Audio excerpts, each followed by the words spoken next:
If anything, if it makes some people who are talking about us, we're going to win the league, we've got the best squad in the league, it's ridiculous stuff, because when you talk about best squads, you have to look at the teams that have won it in the last 2, 3, 4 years.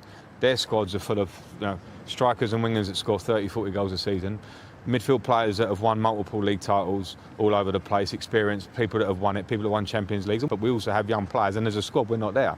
If you ask me in 2 or 3 years if I'm still here and we have a couple of leagues in our pocket, or then and are you title contenders, I'll say yes. But at the moment, people want to look at our squad and talk about it. It's very quick that it's gone from. I spoke after, I think, West Brom and Southampton. We were nowhere near good enough. Rubbish, useless. Now last week we've got the best squad in the league and we're going to win it. We're probably somewhere in the middle. That's the reality of it, and we have to work through that. We haven't won the league for years now. It's 7 years or more. So we have to start thinking about winning the league, because otherwise we're going to become like Arsenal and Liverpool. This is how it starts, right? 2 years, 3 years, 5 years, 7 years, and then 10 years. And then you find yourself at 20 years like Arsenal without winning the league. Right now, you can see our position on the table. Liverpool are top of the table. Arsenal, Nottingham Forest, and Chelsea are fourth. But it's very fragile, because if we lose the next game and City win or Newcastle win, they are ahead of us. And for the last few games in the Premier League this season, we're going to have to play very, very tough games. And we're going to have time to talk about it. But Chelsea, we have to start thinking about the league. Since Lampard said we are not ready yet, he was complaining about goal scorers. Back in the day, right? Long time ago. Until today, we struggle with the same issues. No goal scoring players. Cole Palmer can't do it by himself. You need your midfielders to help. You need your wingers to score. You need your number 9 to score goals. And that's how you contribute to the game, to the goals overall. And you can go ahead and probably win the league. But we are not ready, man. With Nicholas Jackson, Look at this. So since December the 4th, 2024, right? Cole Palmer has created more chances than any other player in Europe top 5 leagues. 32 chances created. How many goals? 0 goals. That means we have nobody in front. No number 9, no number 8, no number 10, no wingers. Nobody is helping with goals. No matter how good you are and you create those chances, your stats are going to go down because there is nobody to help. So he can't do it by himself. And we knew that we needed a striker in the January transfer window, but our owners and sporting directors decided, oh, we don't need anybody. We are good with Jackson and Nkunku. Don't forget to like, subscribe, share, comment down below, my friend. Take 1 second only to help the channel, and it will be much, much appreciated. So let me remind you, the January transfer window for Chelsea, right? Ins Mathis, Amougou from St-Etienne, Aaron Anselmino from Boca Juniors. He was recalled from loan, so it wasn't like we bought him in January. Gabriel Slonina, he's back because he's injured, so he's back at Chelsea. He's a goalkeeper. Trevoh Chalobah from Crystal Palace, another one that we didn't spend money. We recall him from loan.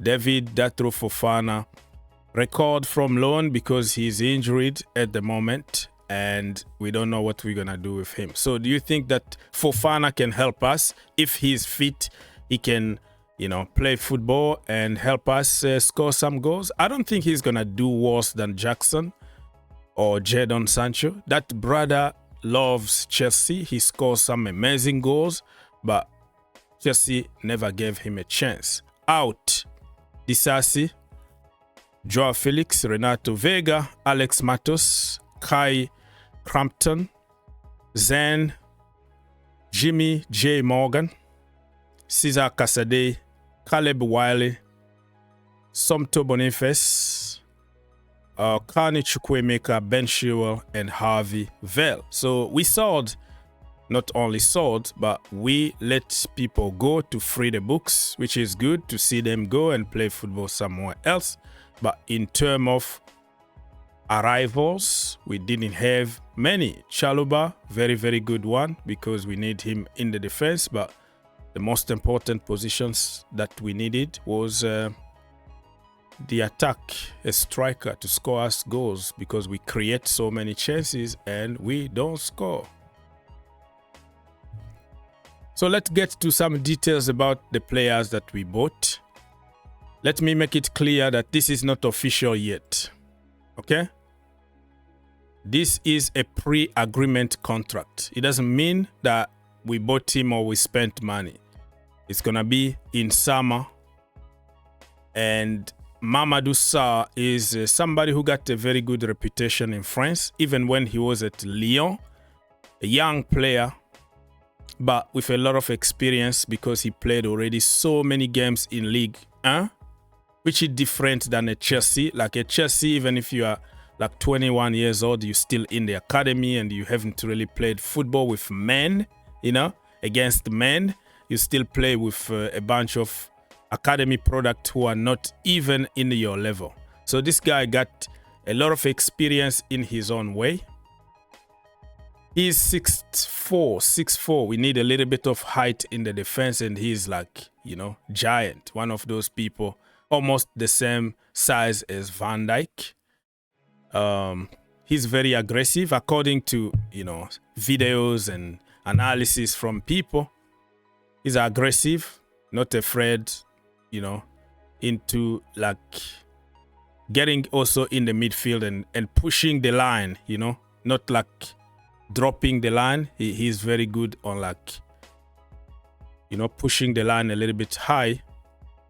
Line breaking passes, apparently. Composure on the ball. Great all-round defender.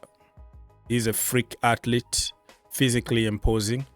So you can believe on whatever you want to believe. We heard all kind of praise when we signed somebody like João Félix or Angelo Gabriel or Alex Matos. You're going to see this kind of analysis, but the problem is when you don't give them a chance to play, you can't really discover what they can do, and they stall somehow. They don't advance anymore at Chelsea because they are on the bench.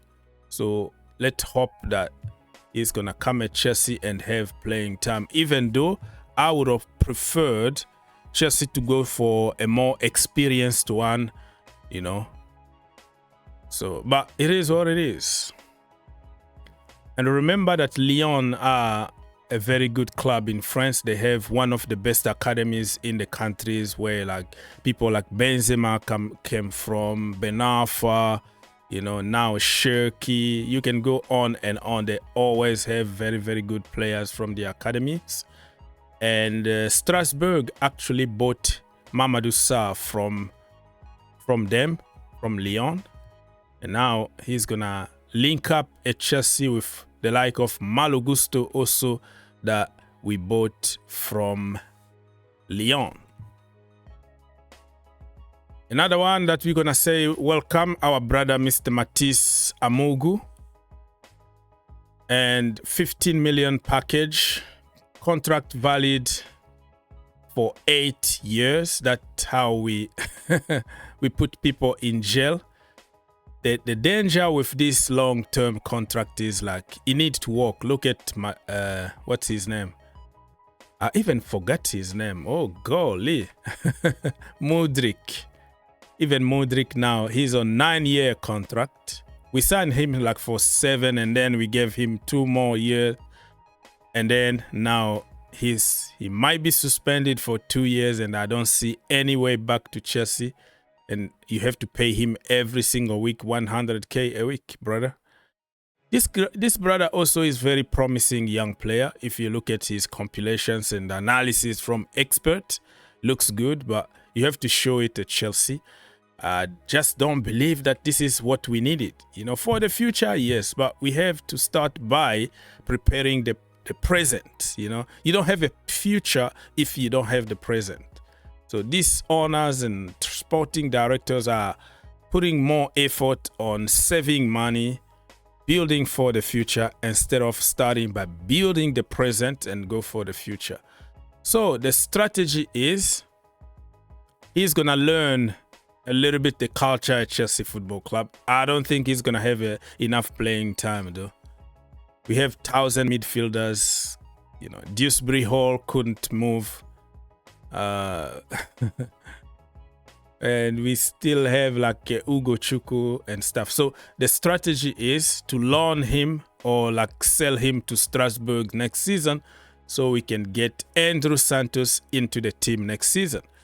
The question is, if we got Andrew Santos and we still have Enzo Fernandez, Caicedo, Lavia, Ugochukwu, Cole Palmer is technically a midfielder, an attacking midfielder, right? And you have Andrew, not Andrew Santos again, Estival William, Kendry Pius. So somebody need to give in. We're gonna have to get rid of at least 2 midfielders if we want Andrew Santos to be in the team next season. It's just simple common sense. Let's move on very quickly. On this day, look at this.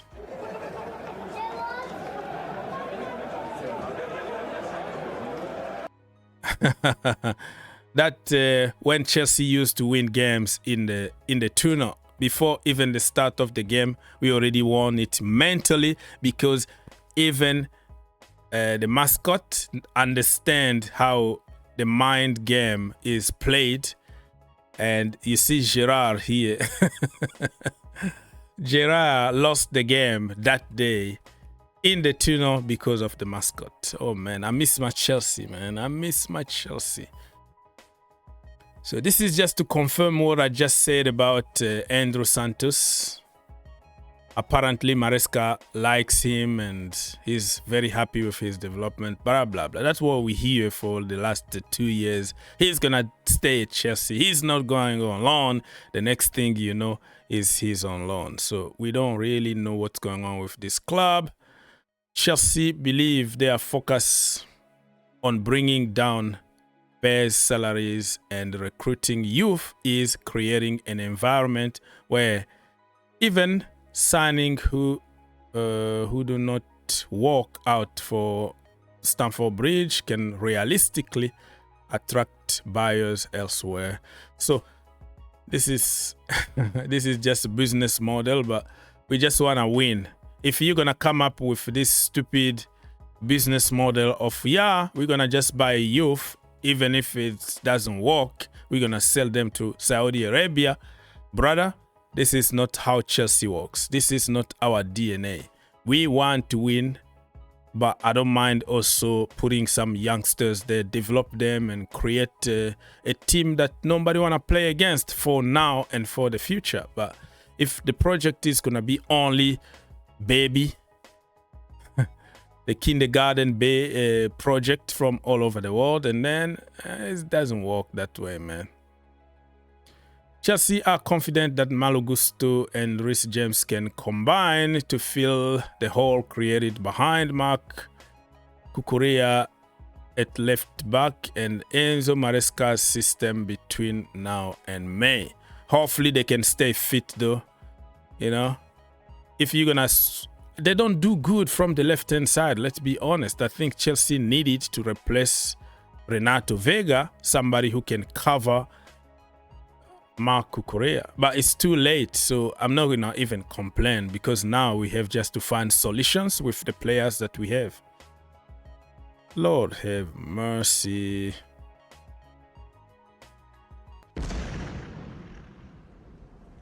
If you enjoyed the video, make sure you subscribe. If you really like the video, make sure you subscribe And turn on your notification. and turn on your notification. For more videos, click here, and to subscribe, click here. What are you waiting for? Subscribe now.